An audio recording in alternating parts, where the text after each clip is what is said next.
La surface de la Terre est un gigantesque puzzle, constitué de seulement 7 grandes pièces et 7 plus petites, plus quelques petits morceaux par-ci par-là. Ces pièces, ce sont les plaques tectoniques. Elles peuvent faire plus de 10 000 km de large, mais parfois seulement 5 km d'épaisseur. Les pièces du puzzle s'ajustent très précisément.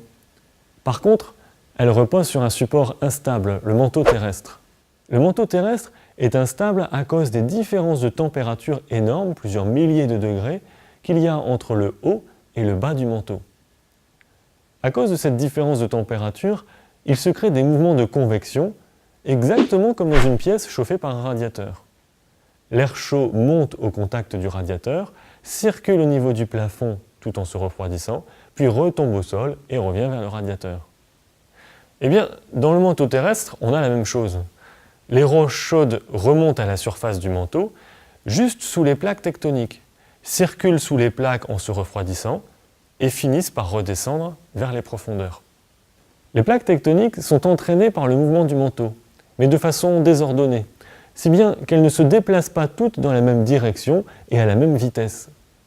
Certaines s'éloignent l'une de l'autre, alors que d'autres se rapprochent. Mais comme elles sont bien ajustées les unes aux autres, il n'y a pas de place pour ces mouvements. Prenons l'exemple de deux plaques qui se rapprochent.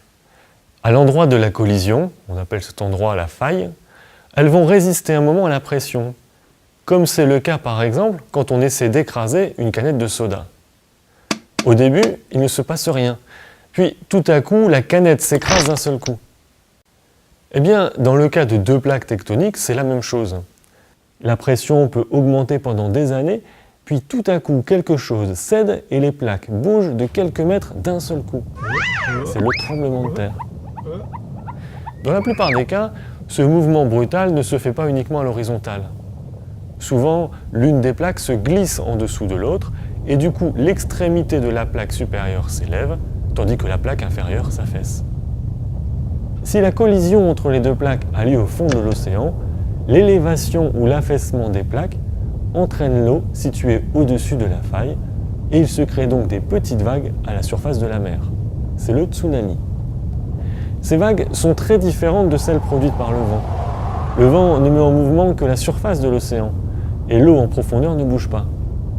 Au contraire, les vagues du tsunami concernent toute la hauteur d'eau depuis le fond de l'océan, là où la roche s'est déplacée, jusqu'à la surface de l'océan. Ce sont donc d'énormes quantités d'eau qui sont déplacées. La distance entre deux vagues successives est aussi beaucoup plus grande, parfois plusieurs centaines de kilomètres. Et la vitesse à laquelle se propagent les vagues est gigantesque, jusqu'à plus de 800 km par heure, c'est-à-dire la vitesse d'un avion ligne. Mais si vous êtes dans un bateau à la surface de l'océan, vous ne vous rendrez compte de rien. Une succession de vagues de quelques mètres de haut, mais de plusieurs centaines de kilomètres de long, va soulever le bateau. Et cela peut durer typiquement 1 heure par vague. Vous aurez donc toujours l'impression que la mer est plate et qu'elle se soulève lentement de quelques mètres.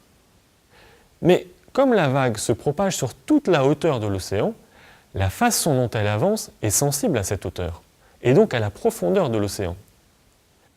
En particulier, sa vitesse de propagation diminue quand la profondeur diminue.